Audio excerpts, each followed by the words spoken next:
fight week down in Arlington, Texas, which is smack in the middle of Dallas-Fort Worth area, and coming off his Fighter of the Year performance, an unbelievable year where he won every world title fight he fought last year.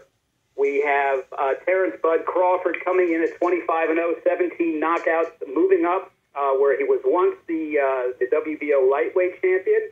He's going to be moving up to the WBO's vacant Jr Welterweight titles in a challenge of Thomas Dulorme this Saturday. That'll be at the College Park Center at the University of Texas in Arlington, and it will be seen live on HBO Boxing After Dark beginning at 9:45 p.m. And the tickets are flying. The fans are very excited about seeing Terence down there for the first time. And joining Terence today on the call, we have Hall of Fame promoter Bob Arum and co-managers Brian McIntyre and Cameron Duncan to answer all your questions once we open up the call to the media. And to tell you a little bit more about the card and about the event, it's my pleasure to introduce you, Bob Arum. Bob? Yeah, thank you very, very much, Fred. We're very excited to bring this event to Arlington, Texas. We're familiar with the area. We have, put on shows at the Cowboys Stadium. And this facility at the University of Texas, Arlington, is beautiful. The fitting for Fighter of the Year, Terence Crawford, having vanquished those in the lightweight division, now moving up to Jr Welterweight, where he looks to have similar success in the Jr Welterweight division. He fights a difficult fighter in Thomas Dulorme, but we at Top Rank are confident in the ability of Terence Crawford. Terence, welcome to the call. Welcome to Texas. Obviously, it's been a little different training camp coming in off the year you had and moving up to a new weight division. You've been used to fighting at lightweight for a long time. How's camp going, and how's the adjustment to your new weight coming along? Oh, camp has been going great. You know, it's been a blessing, to be where I'm at, and everything is on point. I'm just ready to go in there and do what I got to do Saturday night. Well, we're excited to see you on HBO, and for those in the area, just about everything we're doing during Fight Week will be open to the public. Beginning tomorrow, Terence will have a media workout at the Irving Howe Boxing Gym on Rock Island Road in Irving, Texas. And that'll be at 2 o'clock. We hope to see you all there. Operator, if we can give instructions to the media about asking questions, and we'll open it up to them. Ladies and gentlemen, if you have any questions, please press the number 1 key. Again, if you have any questions at this time, please press the number 1 key.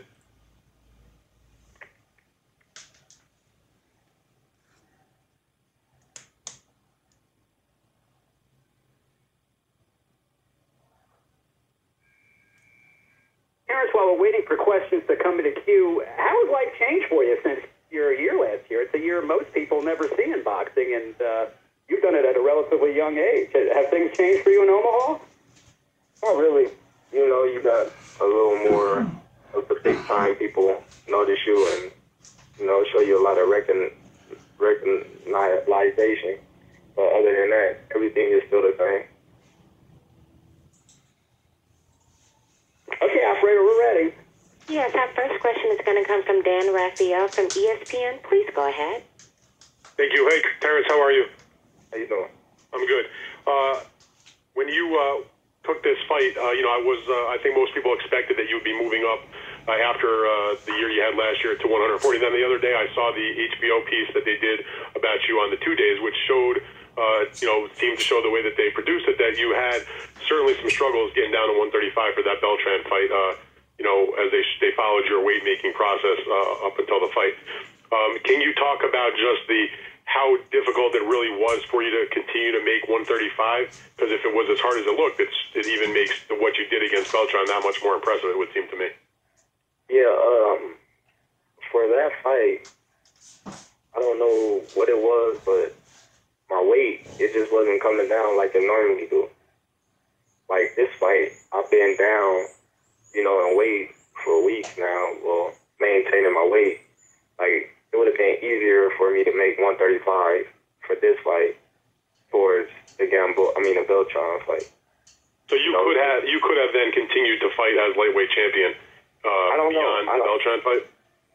I could in a sense, but I don't think that would have been the best move. Being that, my body is growing, I'm filling out a little more. I just felt like that was the right time to move up before I start having real serious problems, because I struggle hard to make that weight in that fight. Okay, so now you're going to be at 140 for the fight on Saturday.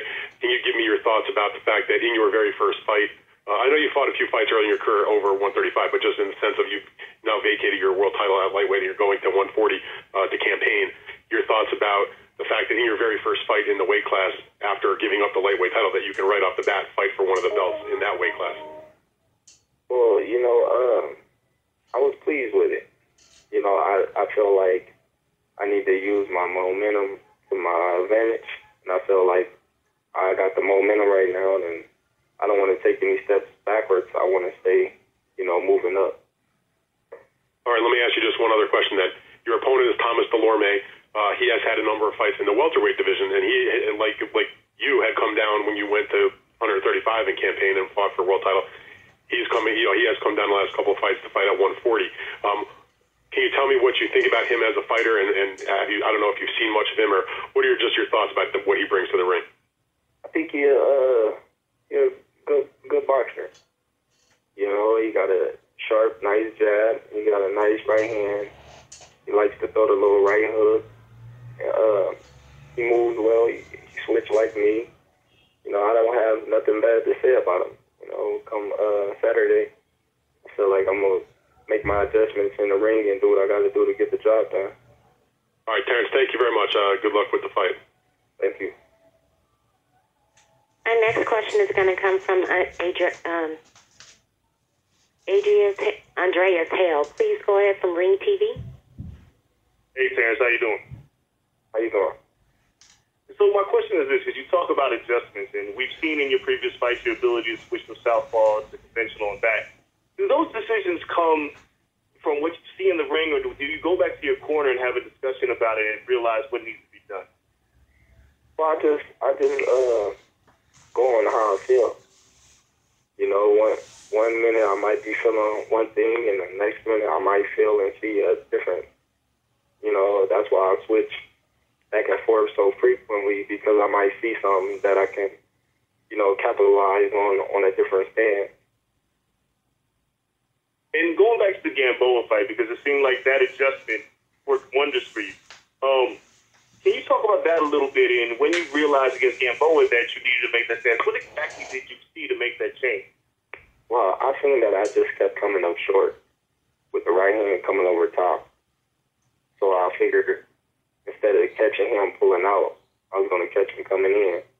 I felt like my right hook was going to be the key of catching him coming in, because he was coming in so fast, he wouldn't see it coming, and that's what happened.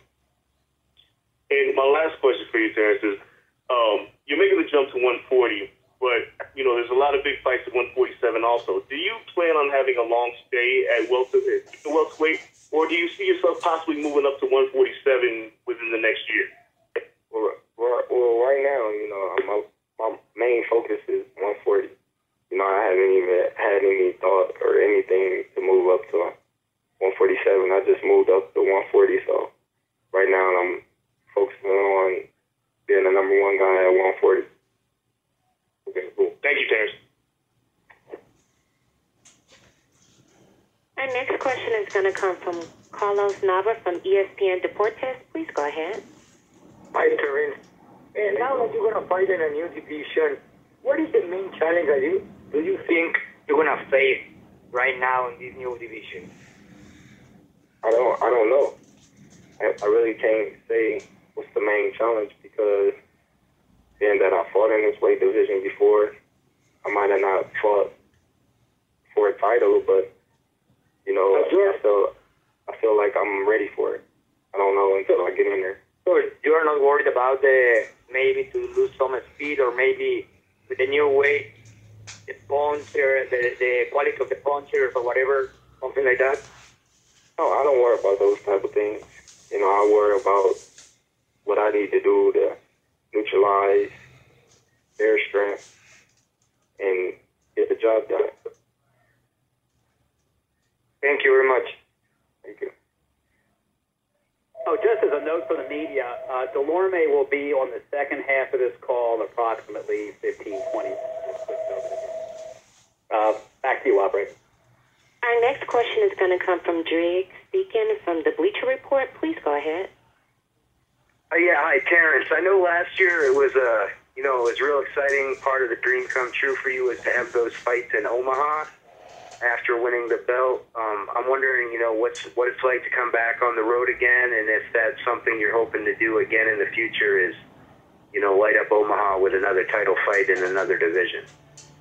Well, me fighting outside of Omaha is nothing new to me.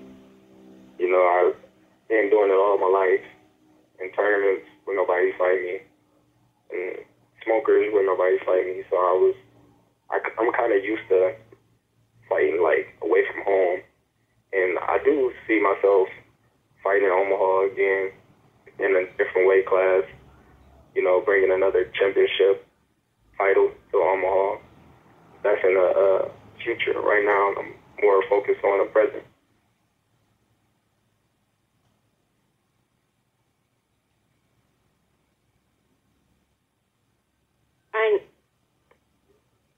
Our next question is going to come from Mike Woods from Fleet Science. Please go ahead. Hi, guys. Thank you for taking the time. I'm sorry I joined late. Is Bob still on the call? Yeah.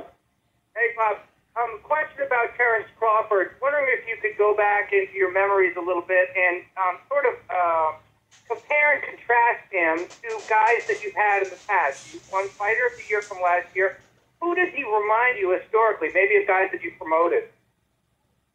Well, the guy that comes most to mind from the standpoint of the fact that he's a boxer puncher was a guy that we promoted for a number of years named Donald Curry. Okay. In Fort Worth, Texas. Curry at a certain point in his career for a lot of years was really a top flight fighter. They said that he was going to be the next Sugar Ray Leonard. Didn't work out that way for various reasons. Mm-hmm. We think Terence has the people like Brian McIntyre and Cameron behind him. They're going to keep him on the right path, and so that he'll be able to ultimately achieve what Curry didn't. But Curry was a great fighter, and Terence reminds me of Donald Curry. Good answer. Question for Terence. Terence, I am wondering, you're this pretty soft-spoken guy, just takes care of business. Sometimes the louder guys and the guys who talk smack and act up and play the fool sometimes get more press. Is there ever any desire on your part or thinking, maybe if I stir it up more and get on social media and talk smack, more people will talk about me even more? Or are you just going to be how you're going to be? I don't feel I need to do that. That's not me. I don't like to bring anything fake about me, around me. Right? So I feel like when I say something, then that's what I mean, and that's what I'm about. I'm not about all the showmanships. I'm showmanship in the ring, but like all the unnecessary things outside the ring that people do, I don't feel, I need to do that because that's not me. Got it. Good stuff. Thanks. Good luck Saturday. Ladies and and gentlemen, if you have any questions, please press the number 1 key. Again, if you have any questions, please press the number 1 key. Our next question is going to come from Dan Raphael from ESPN. Please go ahead. Thank you very much. Terence, I had a follow-up question for you. It's been discussed a little bit here. You're the 2014 Fighter of the Year, and you kick off your 2015 next Saturday, and then a week after that, I guess, are you coming to the dinner in New York to get your award from last year's award? First of all, is that what your plans are? Yes. All right, so that comes like a week after the fight. So can you take a minute just to sort of reflect on the year that you had? And you'll already have started your 15 campaign before you even get the award for last year. Do you view the fight on Saturday then as a way to sort of jumpstart the candidacy for potentially another Fighter of the Year award? And how much would that mean to you? Oh, man. I couldn't even imagine even thinking about that right now, and that is so far away. But if that was to happen, I would be, too happy. Could you reflect for a minute then on what you did in 14, where you kind of came out of nowhere? I mean, it's always a wide open field when the year starts off, and there were certainly a lot of guys in the sport that maybe had a bit of a bigger name than you did when the year started. So I don't know if anybody goes in thinking Terence Crawford's the favorite to win Fighter of the Year. How much did that mean to you? And were you at all surprised that you got it, knowing what you had accomplished? I mean, just your thoughts about getting that kind of award, which if you take a look at the list of past winners, is just filled with the all-time greats of the sport. Well, I mean, it means a lot to me. I felt like I had a great year going over there to Scotland, where nobody wanted to go fight. Coming back, fighting Gamboa, tough fight, tough fighter, undefeated, a lot of experience, a lot of backing, then taking on a great fighter in Ray Beltran. I felt great about my performance, my year. Like I've been telling my manager, Cameron Duncan, for years. I was asking to be pushed. Cameron, throw me in there. But managers, they supposed to protect fighters from themselves, because sometimes fighters might say they want to fight but don't need to fight, and it's not a good fight for them, but they think they want it, but really that's not a good fight for them. So that's why I hired Cameron, because him working with Brian McIntyre, that's their job, to get the best fights for me, not for me to get the best fights for myself. That's why they're the managers and I'm the fighter. So I just bide my time, waited for the moment, and look at me now. And I guess it's got to be a good feeling to know, you tell me, you have your fight on the 18th and you get to go get your award at this nice dinner the week after, as opposed to the other way around where you probably wouldn't be able to go because you'd be in training camp. So are you looking forward to the experience of taking care of your fight next week and then being able to go have a good time in New York and get a little bit of accolades? Of course. That's the ultimate goal, is taking care of business Saturday and, resting up and enjoying my weekend and going to get my award. And after that, go to the Mayweather fight. I'm just looking forward to everything this weekend. All right, very good. Terence, thank you very much. Thank you. Our next question is going to come from Rodney Green from Fight Saga. Please go ahead. Yes, Terence. I wanted to ask you, how do you feel about this being, being such a huge favorite at 6-1 over Thomas Dulorme? Do you feel that's accurate based on your skill set, or do you feel like, the media and public is not really giving Dulorme his proper respect for this fight? Well, I don't know. They might see it one thing, but I know I respect all fighters. I never, ever in my career underestimated any fighter. So when I get in the ring, when I'm in training camp, I never go in there thinking, I'm going to knock this dude out or I'm going to do this. So they can think what they want, but we going to think something else, and we going to train as hard as we can for 12 rounds or even more. That way we don't get any surprises. Right. And just talking about the 140 weight class in general, how do you see yourself heading out just this, for 2015 in that weight class? And is it somebody in particular that, you would love to fight down the road? I see myself doing great things in this weight class. I feel like I'm going to be stronger. I feel like I'm going to be faster. I'm getting the experience that I need to be smarter and wiser. And I don't go in the ring or look at any in particular fighter like, oh, I want to fight him, or I want to fight him, or I want to fight him. I just want to fight the best, and if my manager, my promoter, they feel it's the right fight for me, then they will come to me and tell me, hey, this is the fight we want, and I will believe in them like they believe in me, and we'll go forth with the fight. Our next question is going to come from Terrell Van from Real Comeback Media. Please go ahead. Hi. The first question is going to be for Bob. The question I have is this fight a setup for the winner to take on Lucas Matthysse or Ruslan Provodnikov? Could you give a little bit of clarity on that situation? Well, both Provodnikov and Matthysse are excellent fighters. And certainly the winner of that fight would be considered against the winner, which we believe is going to be Crawford, in the Texas fight. That's a natural.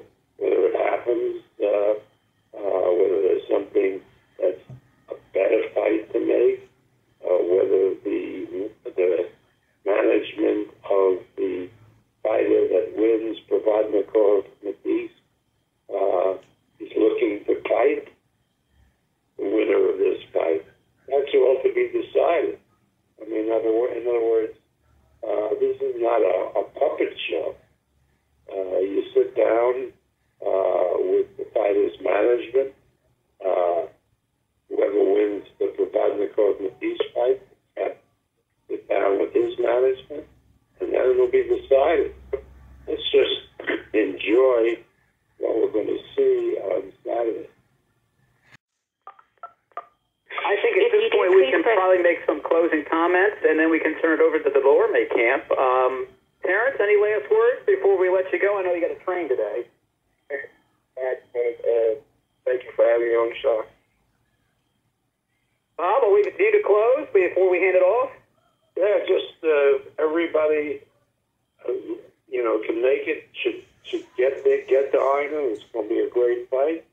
You see one of the great fighters, up-and-coming fighters of our era, Terence Crawford. I know a lot of people are focused on May 2nd when Manny and Floyd go at it. But there are great fighters that will be fighting on Saturday, whether in Texas or elsewhere. And I just think Saturday is going to be a really good day for the junior welterweight division, and hopefully a good day for Terence Crawford. And just a reminder, the fight will be seen live on HBO Boxing After Dark this Saturday night at 9:45 p.m. And for those of you in the area, open to the public and the media tomorrow, Terence will be having a public media workout at the Irving Powell Boxing Gym on Rock Island Road in Irving, Texas at 2 o'clock. And then the final press conference will be Thursday, also at 2 o'clock, and that's at the DFW Hilton in the International Ballroom, and that too in Grapevine, Texas, and that too is open to the public, as is the official weigh-in on Friday in the same location, also at 2 o'clock, and we'll be streaming all that on TopRank.tv as well live. Operator, why don't we switch over to Dulorme, and we'll let them take over, and you just hold on for a minute, and thank you again, Team Crawford, for being with us. Thank you.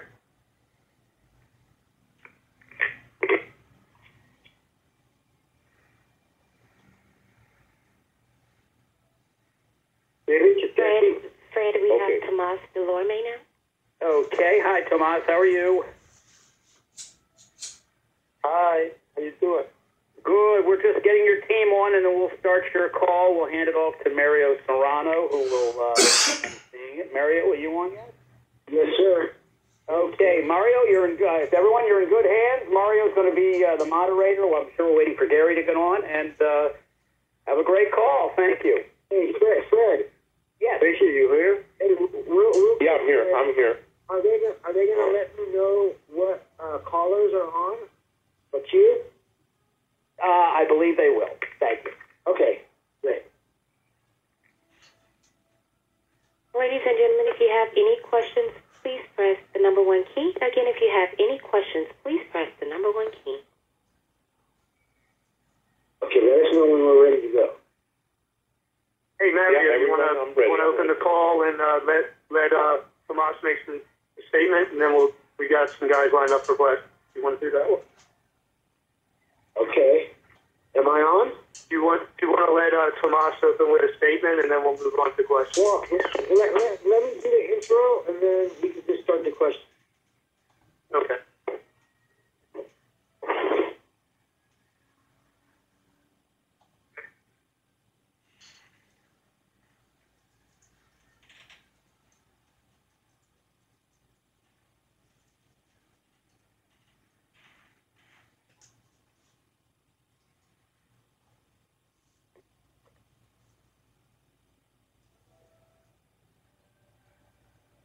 Okay, our first question is going to come from Pablo Maldonado from Primera Hora. Please go ahead. Go for it. Saludos, Thomas, ¿estás ahí?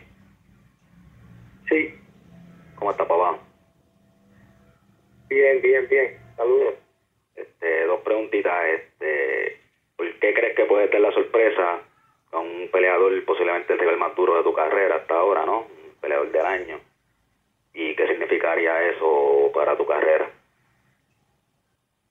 Bueno, primeramente yo gané a Crawford y saludo primeramente, ¿verdad? Segundo, yo gané a Crawford no es una sorpresa para mí, quizás para los analistas y los críticos quizás será una sorpresa, pero para mí no es una sorpresa.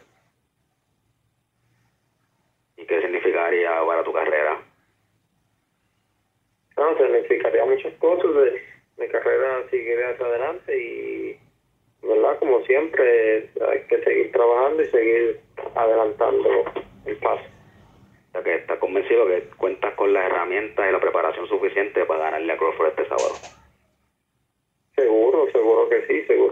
Yo estoy listo para dar una gran pelea. Éxito.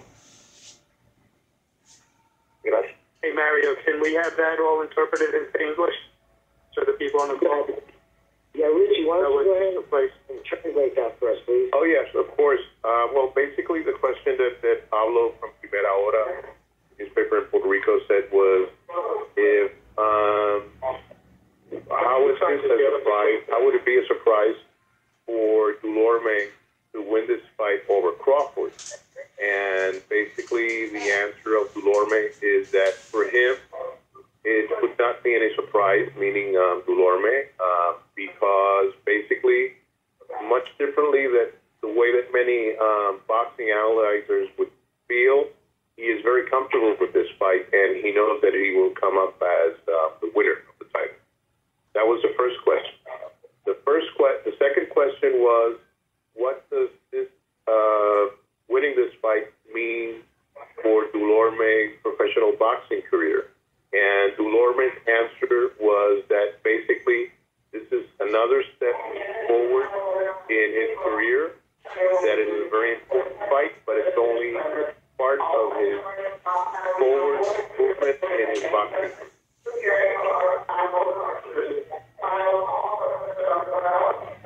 Whoever's phone that is, please put your phone on mute. We're handling it now.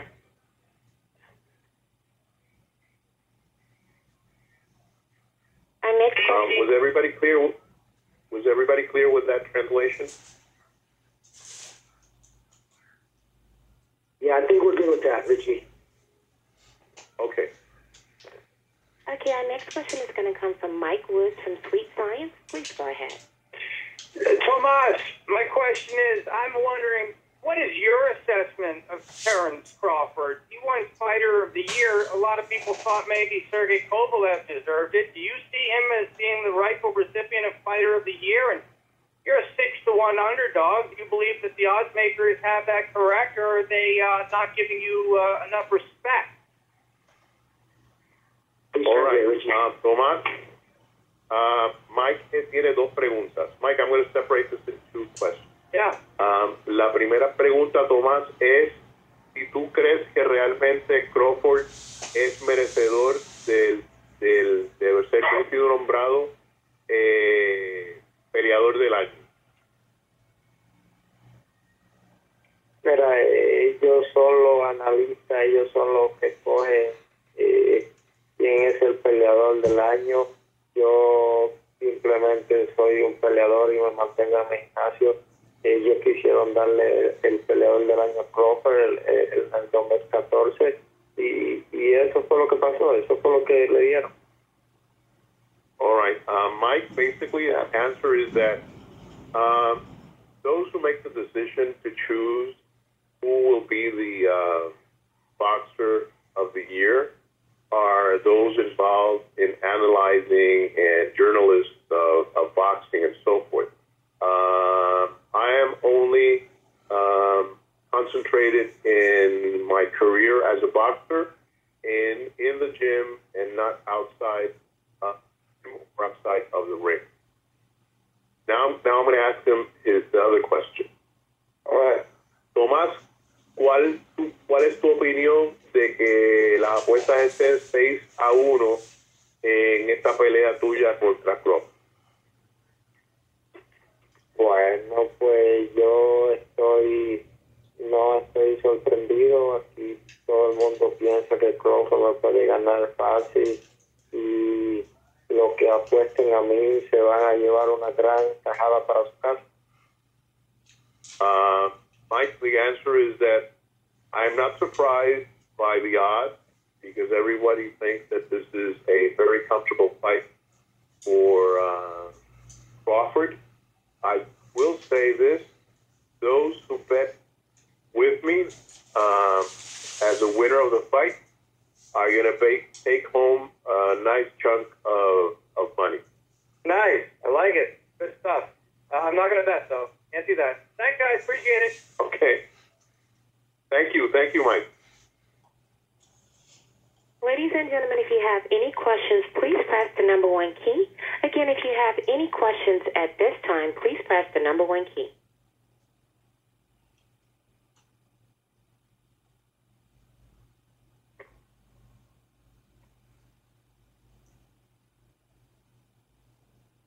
And our next question is going to come from Mike Woods again from Sweet Science. Please go ahead.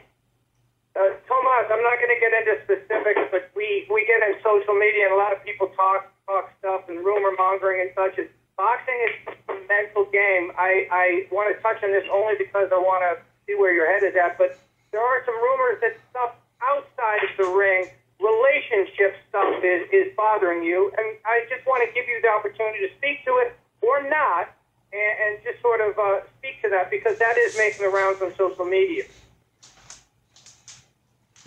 Tomás, esta es otra pregunta que te estoy haciendo, Mike Woods, que no tiene tanto que ver con el boxeo, tiene que ver con relación a muchos comentarios en las redes sociales, con relación a problemas que tiene fuera del cuadrilátero, problemas personales, y queremos saber, si quieres puedes comentar al respecto, y si no también, cómo te sientes de esto y si esto te afecta en tu pelea. Mira, yo estoy muy bien, yo estoy enfocado en lo que es mi pelea y no sé mucho de lo que me está hablando porque no he estado metido en las redes sociales y en el social media, así que estoy un poco alejado de lo que son las redes sociales hace un mes y yo estoy bien enfocado en lo que es el 18 de abril. Basically, Mike, been concentrated and involved for the past month and a half, basically in my training, and I've been away from the social media, so I don't really know what you refer to, because all that has to do with social media and so forth is handled by my advisor's office. Got it. All right. Sounds like maybe much ado about nothing. Thank you. Appreciate it. Thank you, Mike. Our next question is going to come from Dan Raphael from ESPN. Please go ahead. Hello, Thomas. It's good to talk to you today. Could you ask Thomas, I wanted to know why the reason was that going into what is obviously the biggest fight of his career, fighting for one of the world titles, that he parted ways with Robert Garcia, his trainer, with whom he looked very, very good in his last fight. All right. Tomás, Dan de ESPN quiere saber por qué razón tomaron direcciones separadas tú y García, quien te había entrenado para tu pelea previa. Pero yo quería entrenar aquí en Puerto Rico, donde empezó todo, y Robert no tenía un tiempo suficiente, y eso fue lo que pasó. Somos grandes amigos y no tenemos ningún problema ni personal ni de trabajo. Simplemente el tiempo no se acopló a nosotros. Robert Garcia and I are great friends. Basically, it was that I wanted to train in Puerto Rico, where my whole boxing career started, and Robert didn't have the time available to train me here in Puerto Rico. So basically, it was a situation of not having the available time. Okay, so no issues then between him and Robert. Good to know. So then the other question I have is, who is his head trainer for this fight? That was a little unclear to me. ¿Quién es tu entrenador cabeza para esta pelea ahora?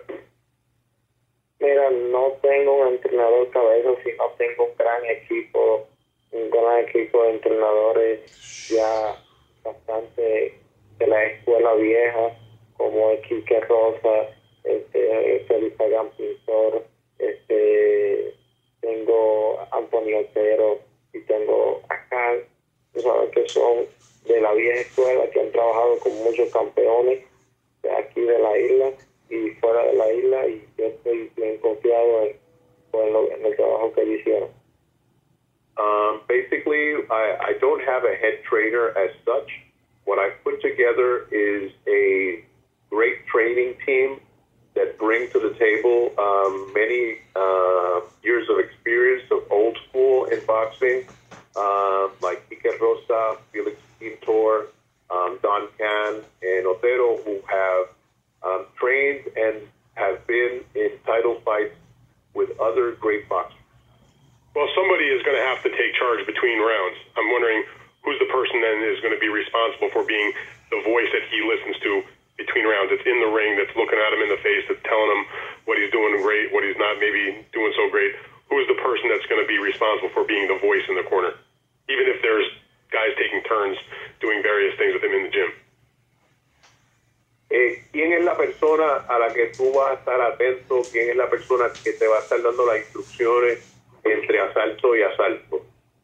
Bueno, la persona es Quique Rosa. Quique Rosa va a estar dándome instrucciones. It would be Quique Rosa. Okay. I have one other question for him. Terence is coming up in weight. He's a guy that is known, although he has knocked some guys out, he's known more of a boxer, whereas Thomas has fought in a heavier weight class, coming down a little bit. I think most people would look at him in this fight and see him more as the guy who is the better puncher. So I'm wondering from Thomas's point of view, does he think that he will have to take on that role to try to be the puncher in this fight, because it would be hard to outbox somebody as slick as Crawford?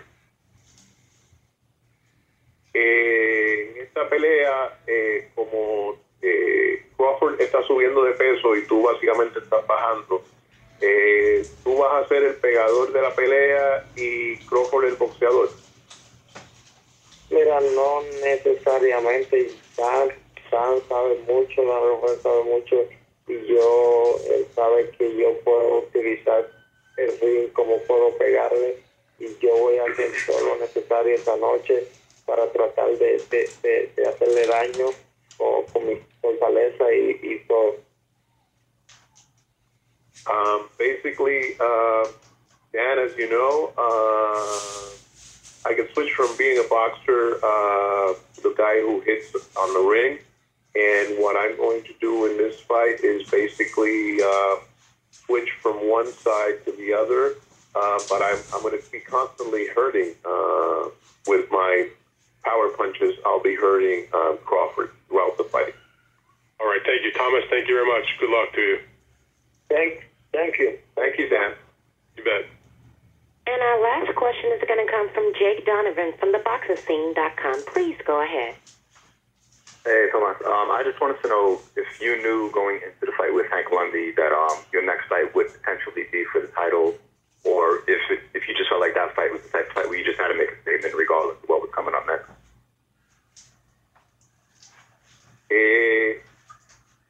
¿Quieres saber si tú cuando hiciste la pelea con Lundy sabías que tu próxima pelea era esta pelea? No, nunca sé cuál es mi próxima pelea. Yo simplemente peleo y trato de hacer mi mejor papel y así. I never knew going into the London fight which was going to be my next fight. I never concentrate on whatever or whoever's going to be my next fight with. I basically concentrate on each fight individually. Okay, thanks. And then just one more question. I know, Thomas, you always had confidence in your ability, but how much better do you feel about your career coming off two big wins in 2014 against Kareem Mayfield and then the win over Hank Lundy in December? ¿Cómo te sientes por cómo ha ido tu carrera desde finales del 2014 y ahora con esta del 2015? Pero ha ido muy bien. Mi carrera ha ido en ascenso y estoy bien contento con todo lo que ha pasado y yo estoy bien enfocado por lo que es esta gran pelea. My professional boxing career has been uprising constantly, and I'm very happy and very positive on this next step with my win over Crawford on the 18th. Okay, great. Thank you very much. Buenas suerte.